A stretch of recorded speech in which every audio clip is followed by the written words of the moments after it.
Hey Gearfacts friends, once again we're on the Yamaha DJX and today we are looking at sampling.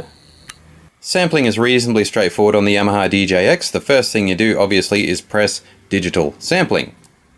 Sampling screen comes up and the first thing we do is set our key that we want the sample to be applied to.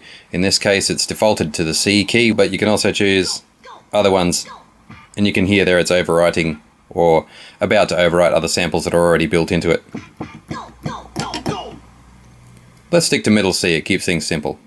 As many of you know, I like my sounds to be a little bit stupid, so I've got my Gakken Miku, what do you call these, stylophone type things here. It basically makes sounds like this. Like Japanese robots singing, I love that sound. So let's record exactly what I just did there. Just before I actually begin the sample, I'll just point out these two little meters that aren't terribly clear at the bottom, but the left one, if you just watch as I make a sound, obviously that's our line input sensor showing that we're not putting in too much volume and distorting the signal. The other one is the dB level at which recording will actually start, so it's an auto start function. That auto start point can be changed to sense various different levels of intensity, but the default position I've found is always the best one. And bear in mind also there's a very rudimentary waveform editing option as well, which can tighten up the beginning and end of your sample. So don't worry too much about the auto start sensitivity, just stick with the default. Now we press start. Now it hasn't actually begun sampling. What it's doing here is telling us that it's ready to go. So let's play our sound. Okay, and on C now we should have our sample. For some reason it defaults to the option of deleting your sample. Maybe it assumes that you're going to mess it up first time, but apart from being a little bit quiet, this sample is absolutely fine. And I know also from experience that once I adjust the master volume when we are back in the normal mode, the volume of that sample is going to be pretty good. So just zooming out a little bit, you'll see we've got the no and yes keys at the side. We want to change that to no. We don't want to delete that one. And we're back to our main sampling screen. Using these left and right keys here, we can make 6 samples. But for the moment we'll just stick to that one. We'll exit sampling mode. And that takes us back to sound number 284, which is always our sampled sounds.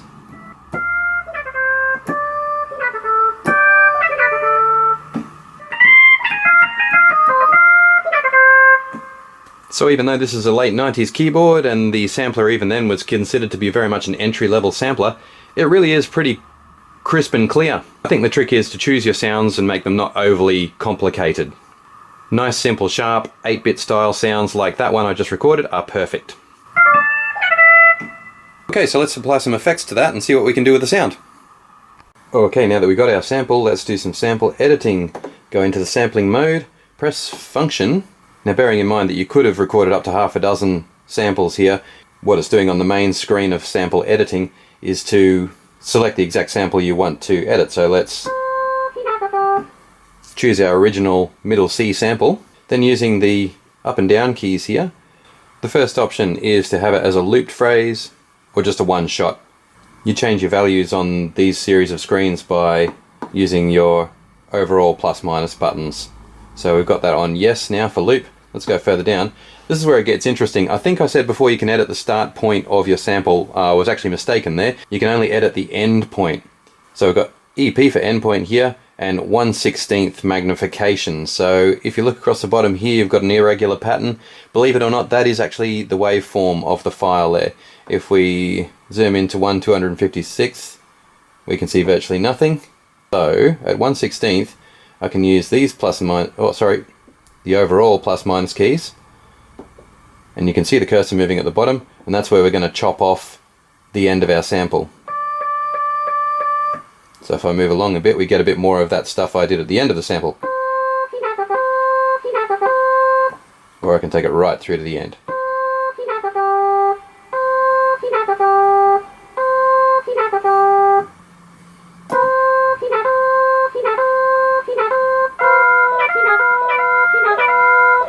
Okay, now just by exiting from the sampling mode, that's going to save that position.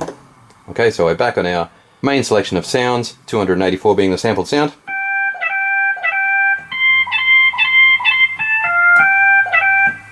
Now I know you can't see the screen all that well from this angle, but just a quick word about adding effects to sounds.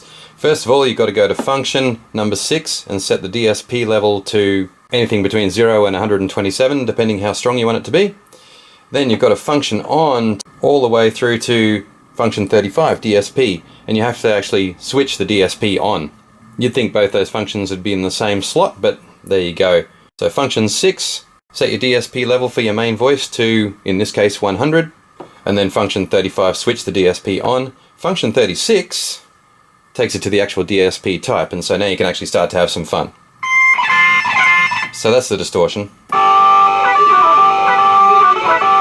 Pretty weird. Now we get into a series of reverbs.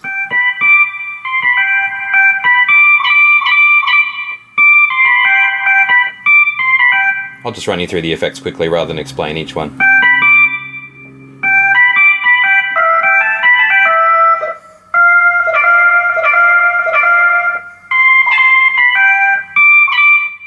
So quite a long series of reverbs.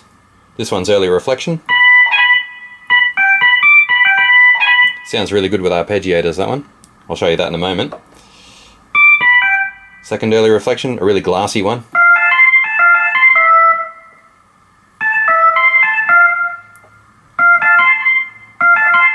Now we're getting into the delay territory here. This is gate 2, which is a blend of reverb and delay.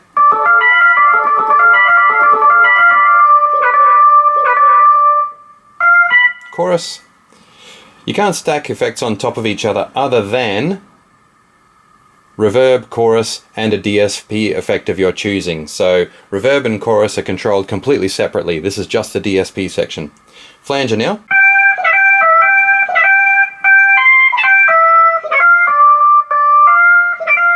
Phaser.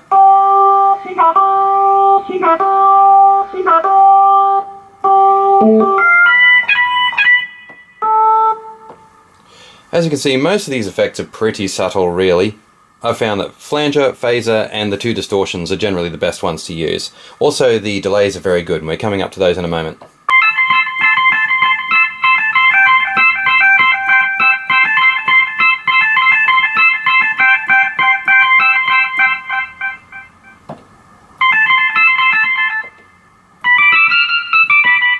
Some of these have a good stereo reflection too. And we're back to the distortion.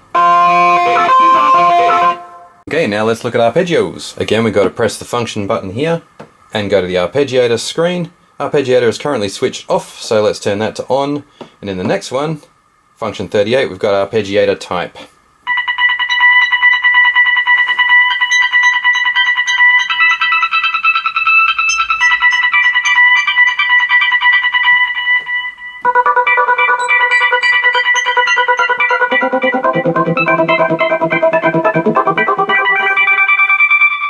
Straightforward up arpeggiator.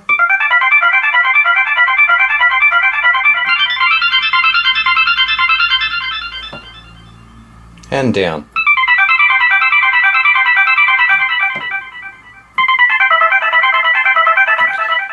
Up and down.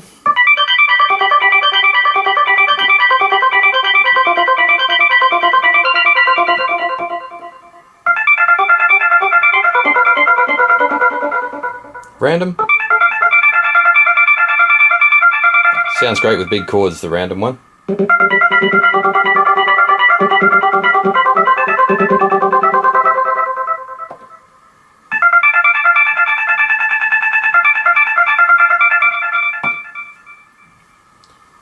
Bear in mind too, as we change the beats per minute, we can slow that down.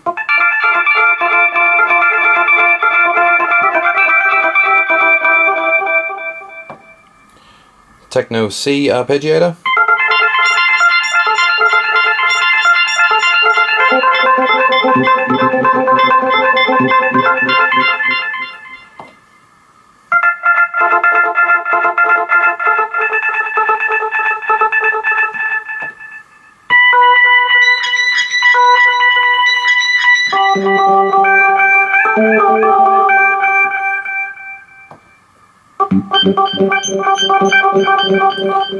This one's called Syncopated.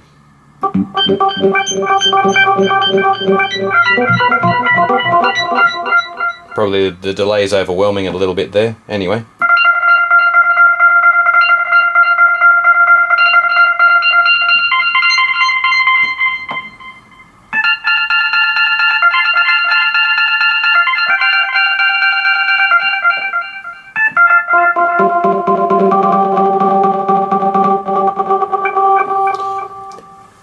And that's our 20 or 30 arpeggios that we've got to choose from. You can't create your own arpeggios unless you actually record them into the multi-track recorder on this through MIDI. It would be much more time consuming. I want to show you guys, and I know we're getting through a lot of stuff here, but pitch bend range, function number 74. It defaults to 2 half steps. Well, let's turn that arpeggiator off. Like that. All very familiar, but you can go right up to a whole octave, so let's plus that right up to 12 half steps. And this works great with arpeggios.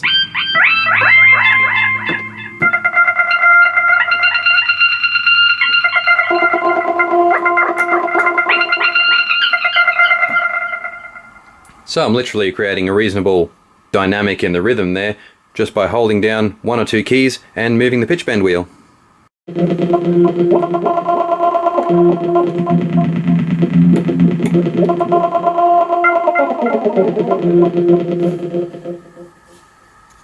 you go guys, yet another video from me about the Yamaha DJX. It's a wonderful keyboard. They're getting a little bit rare now, but you can still pick them up occasionally secondhand. I strongly recommend you grab one if you can. I'm lucky enough to have got this one in perfect condition, so I'm a pretty happy guy. Anyway, thanks for watching Gearfacts guys, thanks for watching yet another DJX video, and look forward to seeing you next time. Don't forget to like, comment or subscribe.